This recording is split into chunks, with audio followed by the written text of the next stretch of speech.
Assalamualaikum warahmatullahi wabarakatuh. Selamat datang dan selamat berjumpa di channel Epic Story. Saya Dion dari Epic Story.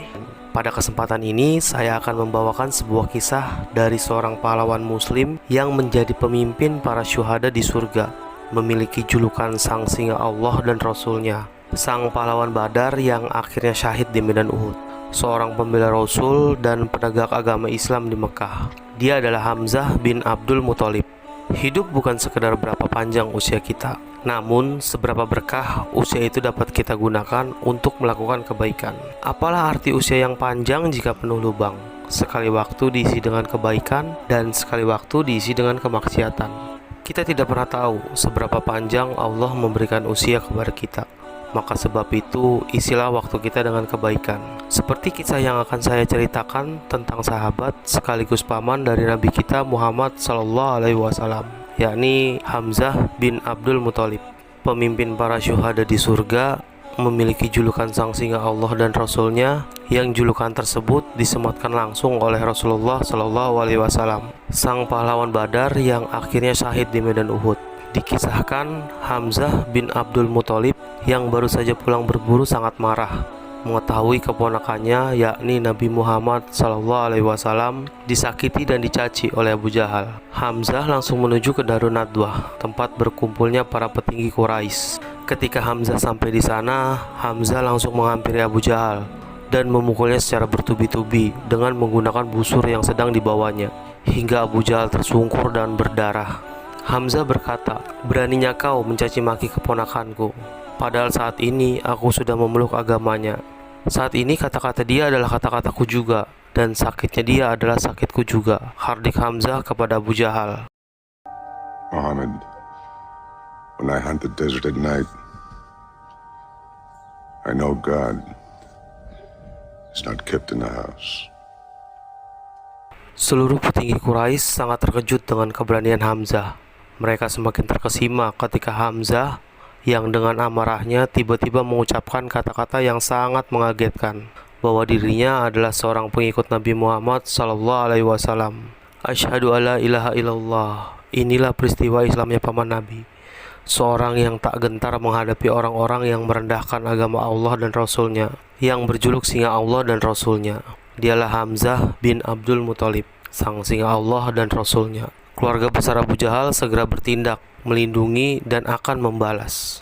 Namun Abu Jahal melarang, karena selain takut keluarganya akan dipermalukan oleh Hamzah, dia pun menyadari bahwa tindakannya yang telah mendahului menyakiti keponakan Hamzah. Sejak peristiwa itu, Hamzah bin Abdul Muthalib selalu mendampingi keponakannya, yaitu Nabi Muhammad SAW, dalam suka maupun duka. Ia menjadi perisai bagi tangan-tangan yang akan menyakiti Nabi. Keberanian dan ketangkasan dalam menghadapi kaum Quraisy yang akhirnya membukakan keberanian bagi penduduk Mekah yang ingin memeluk Islam. Kaum musyrikin Quraisy pun semakin keras menindak para pengikut Islam, terutama dari kalangan kaum lemah. Andai saja tidak dilarang oleh Rasulullah SAW, Hamzah tentu sudah bertindak dengan pedangnya.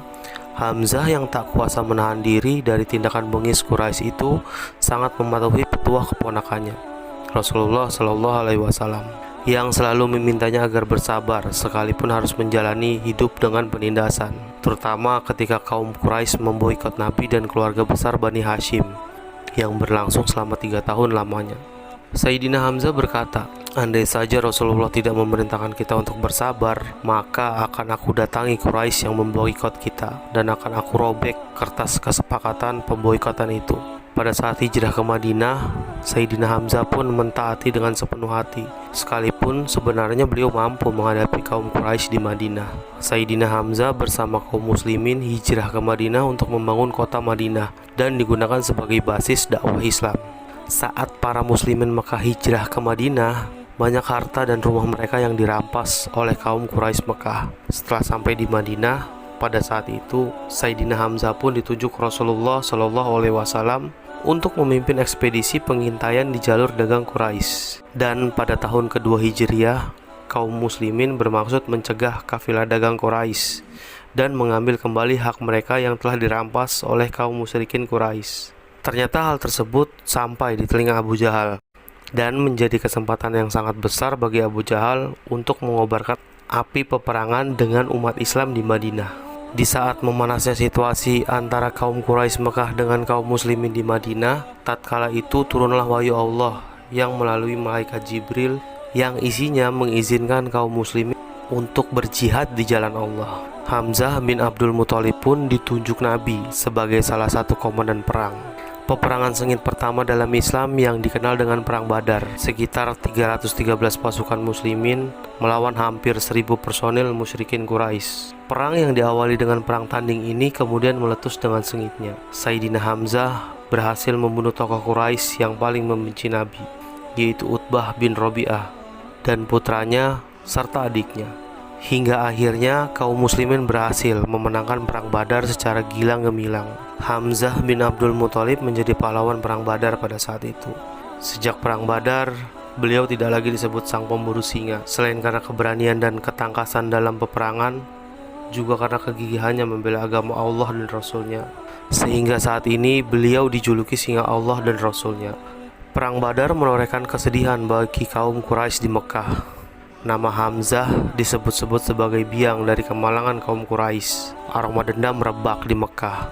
Hindun, istri Abu Sofyan yang saat itu masih belum memeluk Islam, bertekad membalas dendam atas kematian ayahnya, yaitu Utbah bin Rabi'ah, paman serta adiknya yang telah dibunuh oleh Hamzah pada saat perang Badar. Hindun berkata, "Aku akan membalas dendam padamu wahai Muhammad, aku akan membalas dendam padamu wahai Hamzah." Dendam kaum Quraisy baru terlaksana setahun kemudian, tepatnya tahun ketiga Hijriyah.